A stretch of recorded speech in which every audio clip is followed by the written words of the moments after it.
Bonjour à tous, rendez-vous ce lundi à Compiègne avec un Quintet Plus qui va se jouer sur 2000 mètres. Terrain probablement très souple, on surveillera la météo car il est possible qu'on se dirige même sur du collant.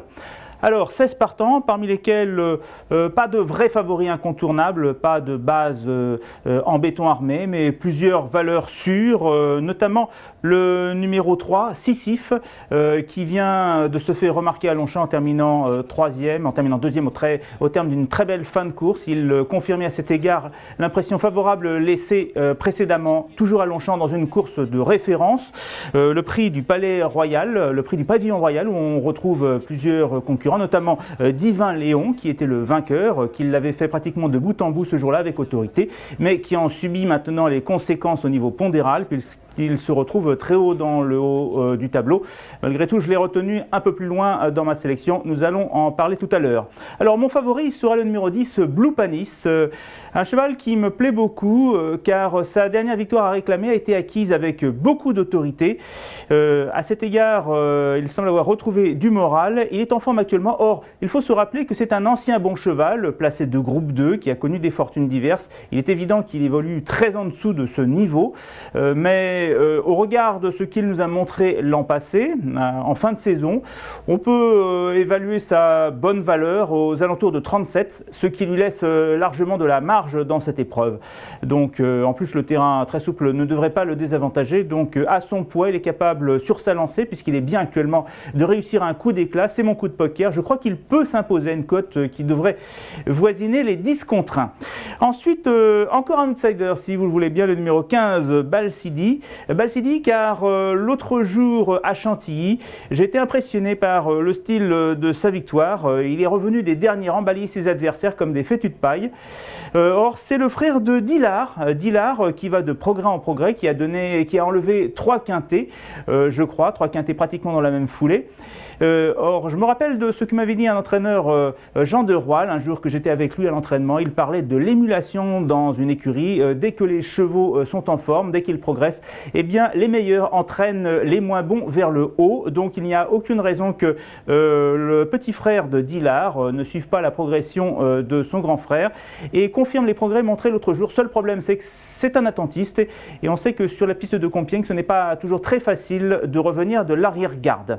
Derrière le 10 et le 15, je reprends le numéro 6, Bunouk, qui m'avait beaucoup déçu dans la course de référence, le prix du Pavillon Royal.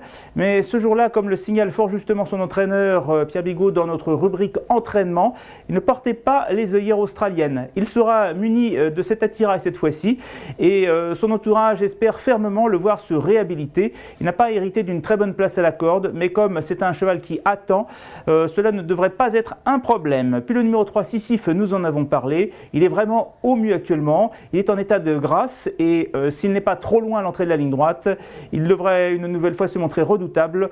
C'est un cheval qui sait finir ses courses. Pour compléter, eh bien, je vous propose tout d'abord le numéro 12, Rudyard. On oubliera volontiers sa dernière course en province. Précédemment à Chantilly, il avait remarquablement couru dans un bon lot. S'il confirme cette performance, il a son mot à dire, même pour la victoire. Puis le 7, Je pars seul. Alors c'est l'une des bonnes notes du prix du Pavillon Royal car même s'il n'avait terminé que 6e, il faut se rappeler qu'il avait hérité d'une très mauvaise place à la corde, qu'il avait été contraint de faire tous les extérieurs et que malgré tout il s'était montré très accrocheur jusqu'au bout. Donc s'il a bien encaissé cette sortie, il devrait de nouveau disputer les premières places à l'arrivée. Le numéro 1, Divin Léon, nous l'avons dit, c'est le vainqueur donc du prix du Pavillon Royal. Il est beaucoup mieux placé au poids cette fois-ci, mais il garde sa chance au moins pour un accessite et il va devant, ce qui est un avantage à Compiègne. Et enfin le numéro 13, Zimri, c'est le doyen de la course, je crois, un cheval que l'on connaît bien, que l'on ne présente plus, confirmé à ce niveau, qui après un début de saison, disons, assez discret, pourrait cette fois-ci se rappeler à notre bon souvenir. Il dépend d'une écurie en pleine forme, celle de Myriam Bollac. J'ai un petit regret, eh bien le regret c'est le numéro 14, Lustre. Lustre qui est plutôt bien placé dans le bas du tableau, pas très régulier, mais qui pourrait se révéler dangereux à l'issue d'un parcours favorable.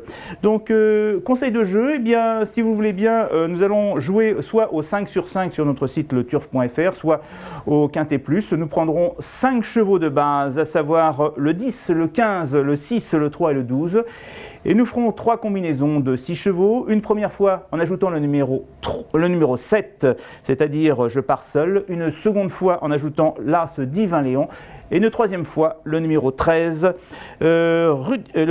Zimri. Merci de votre attention. Bonne chance à tous.